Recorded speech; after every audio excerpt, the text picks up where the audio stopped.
What do you secretly judge people for? Wasting food. I understand that sometimes you may take more than you thought you can eat. But if you take too big a portion at every meal and throw out the rest, it's so extremely wasteful. If you make too much, just save it for later.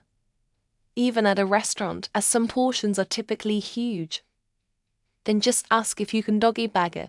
If you don't like the food, that's on you. I feel like if you're an adult, throwing food out because you don't like it is so fucking immature. Just eat it, you're not 7. When people at the table next to me don't treat the server like a human. A couple weeks ago, my family of 5 and I were at a Chinese buffet. The table next to us was very rambunctious. A table after clearing it, with no acknowledgement from them, very large family to head to our table to clear it. So I called back, "Do not forget to tell a thank you." My civilized children, participating in any action that is designed to draw attention to themselves solely for the purpose of having attention drawn to themselves. The thing that bugs me the most is when people claim they do it because it just makes them feel good, and they don't actually want anyone to notice them doing it. Note, there's no purpose in doing it other than drawing attention to yourself, especially since the majority of the time it's actually detrimental to your health. Being completely unaware of major historical events, etc., that have become part of the cultural lexicon. Called Vesuvius because what kind of a made-up word is that? I just shook my head in disbelief and wondered how they made it to a university without ever learning or hearing about the eruption of Nt. Vesuvius. I know it's N. This can be an auto-subconscious response. You see something you don't like, and having a reaction to it. After that, it's your responsibility to have a conversation with yourself if the reaction is warranted, or it's something nasty lingering that shouldn't be there. I have it daily, but I shut it down when it's not right. Remember, your brain is a receiver and the projector. Are really all thoughts yours? How people use shorthand in texting, especially things like mama versus mama, I understand both are correct. How emojis are used.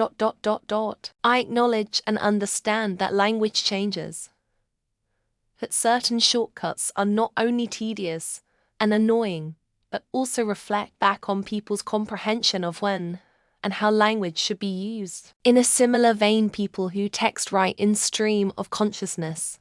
Yesterday I was at an air show and some kids were throwing giant rocks and kicking a ball around. They kicked the ball into different people several times and almost hit others with the rocks. The mom, grandma, whoever she was, never said a word to any of the kids. The kids never apologized to anyone either. I was judging the absolute lack of parenting and lack of respect for others the entire time. Having opinions or thoughts on things they can't elaborate on. I have a friend who has opinions and thoughts on things, but if I ask quite anything about said opinion, she can't elaborate at all. Like it's actually impossible for her. It's like all she can do is just have her opinion or thought and that's it. Nothing deeper, no reason why. And I definitely secretly really judge her for it. When a man says any version of the truth, fact is, and I'm a logical, rational person, I'm a realist. The number of men I've met who confidently believe that they are operating at a higher level mentally and those around them is honestly really funny. Prefacing your beliefs and opinions with the lens through which you wish me to view them never raises my opinion of your intelligence. Kids running through the halls. Understandable, if they're like 5, though really they shouldn't be running in hallways at that age either. But I see some kids who are legit as old as 16 who run through the halls in my school. Like, why do you need to run? It does not take long at all to get from one class to another. And you're putting other people at risk of being run down too. What type of dog people have specifically? If they have a dog that is in pain by living and is a fashion item these days, and how they treat it in public. For example, there is no excuse for owning a French bulldog unless it's a rescue. They are slowly dying due to oxygen deprivation. You either haven't done enough research, or you don't care. Both say something about you. People who date assholes and then complain about them being assholes, like, You know this girl cheated on her last boyfriend. You know this guy is on terrible terms with his last 3 girlfriends because they said they felt misled used.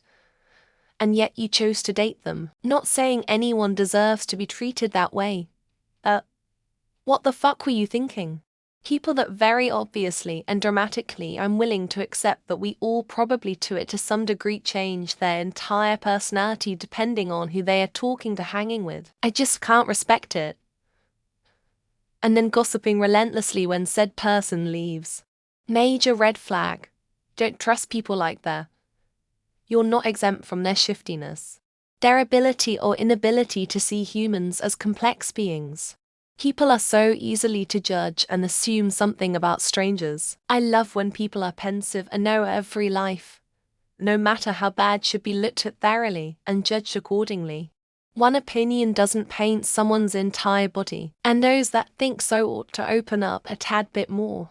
I secretly judge people about their relationships all the time, not because I think it's fair, but because I think people just do some goofy stuff. Like in sophomore year of high school, my friend had a girlfriend, and he said he had to stop playing Clash Royale with me because he had to tell his girlfriend a bedtime story. Like, bro, what are you doing? Letting their partner treat them poorly. Whenever people complain their partner does something they don't like, or doesn't do something they do like, I'm always thinking, could never be me. I'm not talking about abusive relationships. I understand the complexities involved.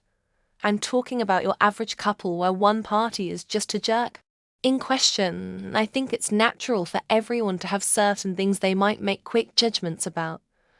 But it's important to remember that we never truly know what someone else is going through. It's good to try and empathize with others and practice understanding before jumping to conclusions. What do you think? If they don't make an effort to be inclusive in social situations, I don't think eye contact is always that necessary. It's hard for me even since I'm autistic. But it's about body positioning. I'm like, there's certain things you just do because it's polite, and I'm certain most people can relate at some point in time being left out. It's like some people's spatial awareness just vanishes in public. I can't help but wonder what's going through their minds. It's simple. Treat walking paths like roads. Would you park your car in the middle of a highway? No? Then let's keep the sidewalks and escalators clear too. A little awareness goes a long way. Tattoos.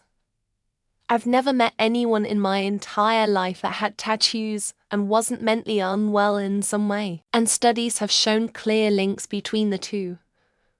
But I realize it may be a taboo opinion that many people will disagree with. If I ever do meet such a person, I'll happily change my stance though. Turning left into the furthest lane from you to safely turn right.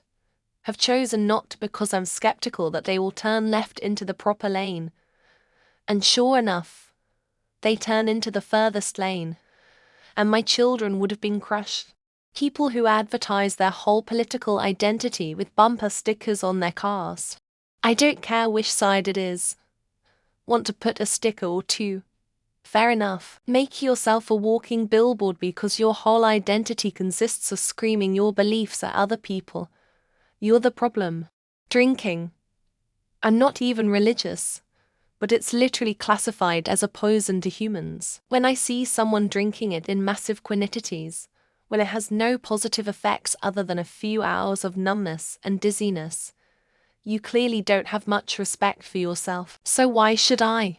Being obliviously in the way, like getting to the end of an escalator and just standing there, or standing with a group of people in a doorway or aisle, or stopping to stare at your phone in the middle of the sidewalk.